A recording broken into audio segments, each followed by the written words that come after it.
જય શ્રી કૃષ્ણ, રાધે રાધે. સૌને મારા જય શ્રી કૃષ્ણ. આજે સોમવતી અમાસ છે, એટલે સોમવતી અમાસના દિવસે સોમવતી અમાસની વાર્તા અહીંયા રાખું છું. બધા પ્રેમથી સાંભળજો અને મારી ચેનલને લાઇક, શેર અને સબસ્ક્રાઈબ જરૂરથી કરજો. આજે મહાદેવનો વાર છે, સોમવારે અમાસ છે, એટલે સોમવતી અમાસ છે. તો ચાલો આજે સોમવતી અમાસની વાર્તા સાંભળીએ. જય શ્રી કૃષ્ણ. જે દિવસે અમાસ અને સોમવાર હોય તે દિવસે સોમવતી અમાસ કહેવાય છે. વ્રત કરનારે પવિત્ર જળમાં સ્નાન કરી પીપળાના મૂળમાં ભગવાન વિષ્ણુની પૂજા કરવી અને ઘીનો દીવો કરવો. પછી 8 જાતના ફળો હાથમાં લઈ 108 વાર પ્રદક્ષિણા કરવી.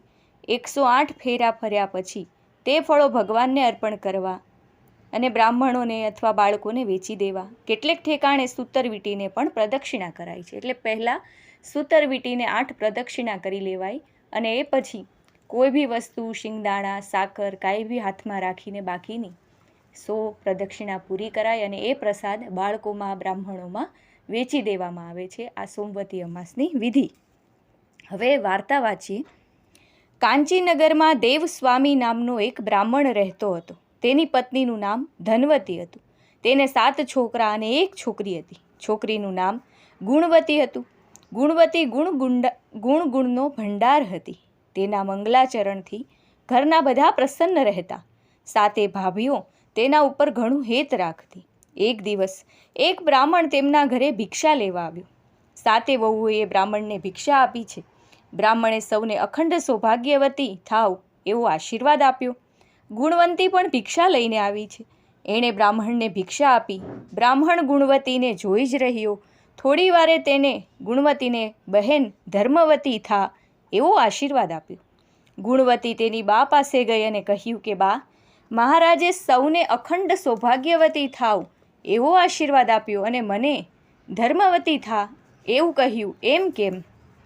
પુત્રીની વાત સાંભળીને ધનવતીને નવાઈ લાગી. તે મહારાજ પાસે આવી અને પૂછ્યું કે મહારાજ, મારી દીકરીને અખંડ સૌભાગ્યવતીના બદલે ધર્મવતી થા એવો આશીર્વાદ કેમ આપ્યો? મહારાજે કહ્યું કે મેં જે કહ્યું છે તે ઠીક જ કહ્યું છે. ગુણવતીના જ્યારે લગ્ન લેવામાં આવશે ત્યારે સપ્તપદી વખતે જ તેનો પતિ મૃત્યુ પામશે. ગુણવતી વિધવા થશે. એટલું સાંભળતા તેની માનું હૃદય થડકી ગયું. ગુણવતી પણ રડવા જેવી થઈ ગઈ. બહેન, એટલા માટે તો કહું છું કે અત્યારથી જ તારે મૂળ જ ધર્મ સંગ્રહ કરવો જોઈએ, જેથી તને દુઃખ વેળા શાંતિ મળે. મહારાજે ગુણવતીને આશ્વાસન દેતા કહ્યું છે. ધનવતીએ તો હાથ જોડી મહારાજને પૂછ્યું કે હે મહારાજ, અમને એવો ઉપાય બતાવો કે જેથી મારી ફૂલ જેવી દીકરી રંડાપામાંથી બચે. મહારાજે કહ્યું કે જો તમે સિંહલ દ્વીપમાંથી સોમા નામની ધોબણને તમારે ઘરે લાવી શકો તો તમારી દીકરી દુઃખમાંથી બચી શકે, પરંતુ એ કામ ઘણું કઠણ છે. આમ કહી બ્રાહ્મણ ત્યાંથી ચાલતો થયો. દેવસ્વામી વિચારમાં પડ્યો છે કે સિંહલ દ્વીપમાં જવું શી રીતે. તેણે પોતાના 7 પુત્રોને બોલાવ્યા છે અને સિંહલ દ્વીપમાં જવાનું કહ્યું. મોટા 6 છોકરા તો ચૂપ રહ્યા, પણ સૌથી નાનો શિવસ્વામી સિંહલ દ્વીપ જવા માટે તૈયાર થયો છે. શિવસ્વામી અને ગુણવતી બંને ભાઈ બહેન સિંહલ દ્વીપ જવા માટે ચાલી નીકળ્યા છે. અનેક વનવગડા વિંધતા ભૂખ લાગે તો વનફળ ખાતા તેઓ સમુદ્ર કાંઠે આવી પહોંચ્યા. ભાઈ બહેન તો બંને થાકીને લોથપોથ થઈ ગયા હતા. સમુદ્ર ઓળંગવો શી રીતે એમ વિચાર કરતાં કરતાં તેઓ એક વડના ઝાડ નીચે બેઠા. આ વડ ઉપર એક ગીધ પક્ષી તેના બચ્ચા સાથે રહેતો હતો. તે ખાવાનું લઈને આવ્યો અને બચ્ચાને કહ્યું કે જુઓ, આજે તો સરસ ખાવાનું લાવ્યો છું, પેટ ભરીને ખાઓ. બચ્ચા બોલ્યા, અમારે કાંઈ ખાવું નથી. ગીધ પક્ષી બોલ્યા, અરે એવું શું છે, આટલું સરસ ખાવાનું અને તમે ખાવાની ના પાડો છો? ત્યારે બચ્ચા બોલ્યા છે કે આ ઝાડ નીચે જે બેઠેલા છે તે બંને ભાઈ બહેન કેટલાય દિવસથી ભૂખ્યા છે. તેમને ખવડાવ્યા વિના અમારું પેટ કેમ ભરાય? બચ્ચાનો અતિથિ પ્રત્યેનો આવો પ્રેમ જોઈ એ ગીધ વનફળ ઉપાડી લાવ્યો અને બંને ભાઈ બહેન આગળ મૂક્યા છે. ગીધને જોઈને શિવસ્વામી બોલ્યો કે હે ગીધરાજ, અમારું કામ ન થાય ત્યાં સુધી અમોને ખાવાનું ગળે ઉતરે એમ નથી. અમારે સિંહલ દ્વીપમાં સોમાના ઘરે જવું છે, કોઈ ઉપાય બતાવો તો સારું. ગીધ બોલ્યા છે કે તમે ચિંતા ન કરો, હું હમણાં જ તમને સિંહલ દ્વીપ પહોંચાડી દઉં છું, તમે નિરાતે જમી લ્યો. ભાઈ બહેને વનફળો ખાઈ લીધા. આ ગીધ સામાન્ય ગીધ ન હતો. તે ધારે તો 10 માણસોને પણ ઉપાડી શકે એટલો બળવાન હતો.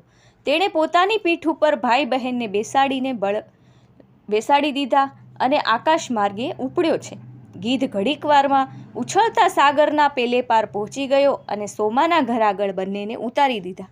સવાર થવાને હજી વાર હતી. ભાઈ બહેન વિચાર કરતા હતા કે હવે શું કરવું.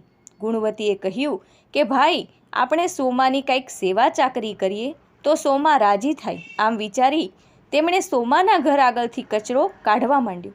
શિવ સ્વામી કૂવા પરથી પાણી ભરી લાવ્યો.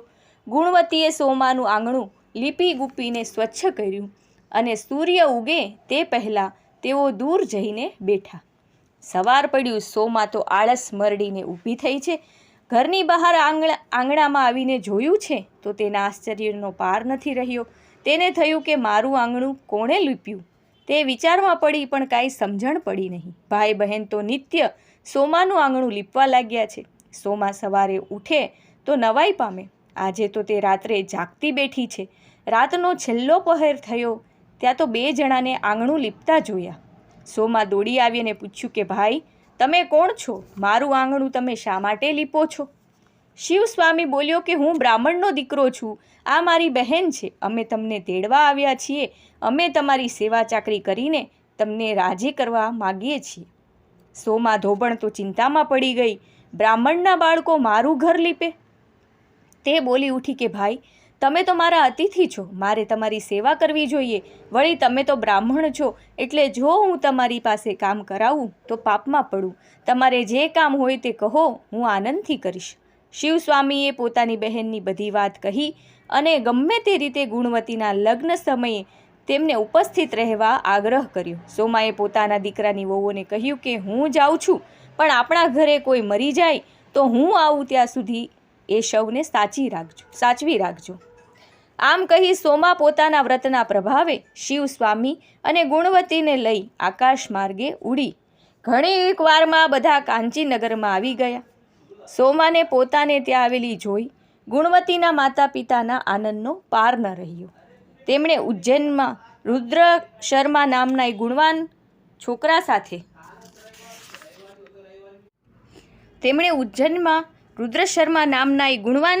સાથે ગુણવતીનું વેવિશાળ કર્યું અને લગ્ન પણ લેવડાવ્યા. ઉજ્જૈનથી જાન આવી પહોંચી.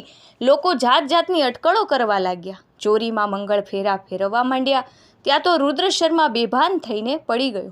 લગ્ન મંડપમાં તો હાહાકાર વર્તાયો. સગા વહાલા કલ્પાંત કરવા લાગ્યા છે. સોમાએ બધાને શાંત રહેવા સમજાવ્યા અને સોમવતી અમાસનું પુણ્ય અર્પણ કરીને રુદ્ર શર્મા ઉપર પાણીની અંજલિ છાંટી છે. રુદ્ર શર્મા તરત બેઠો થઈ ગયો.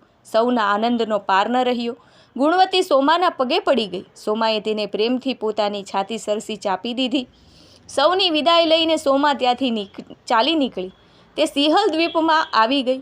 માર્ગમાં એક બાઈ કપાસનો ભાર ઉતારીને થાક ખાતી હતી. તેણે કહ્યું, બહેન, જરા ભારો ચડાવો ને. તો સોમા બોલી કે બહેન, મારે સોમવતી અમાસનું વ્રત છે. હું તમને ભાર નહીં ચડાવી શકું.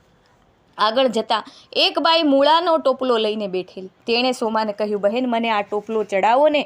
સોમાએ કહ્યું, બહેન, મારે વ્રત છે. હું તમને ભારો નહીં ચડાવું. આમ કહીને સોમા પોતાના ઘરભણી ચાલતી થઈ. રસ્તામાં પીપળો આવ્યો છે. સોમાએ 108 ફળો લઈ પીપળાની પ્રદક્ષિણા કરી અને ભગવાનનું પૂજન કર્યું છે. સોમાએ જ્યારે રુદ્ર શર્માને સોમવતી અમાસનું પુણ્ય અર્પણ કરી પાણીની અંજલિ છાંટી હતી તે જ સમયે સોમાના ઘરે બધા પુત્રો મરી ગયા હતા. બધા સોમાની વાટ જોઈને બેઠા હતા. પરંતુ સોમાએ પીપળાની પ્રદક્ષિણા કરીને ભગવાનનું પાછું પૂજન કર્યું. ત્યાં તો તેના બધા મરેલા પુત્રો સજીવન થયા છે. સૌના આનંદનો પાર નથી રહ્યો. સૌ આનંદ કરવા લાગ્યા. ગુણવતી પણ સોમવતી અમાસનું પવિત્ર વ્રત કરવા લાગી છે. તો આવી રીતે સૌએ જેમ સોમાએ સોમવતી અમાસનું વ્રત કર્યું છે એવું દરેક વ્યક્તિએ સોમવતી અમાસનું વ્રત કરવું અને એનું અનન્ય ફળ ભોગવવું. આ સાથે આ વ્રતની કથા અહીંયા પૂર્ણ થાય છે. આવું આ વ્રતનો પ્રભાવ છે. તો દરેક જણે સોમવતી અમાસનું વ્રત જરૂર કરવું અને પ્રભુ નારાયણના મહાદેવના ચરણોમાં અર્પણ કરવું. બોલો જય સીતારામ, જય શ્રી કૃષ્ણ, હર હર મહાદેવ.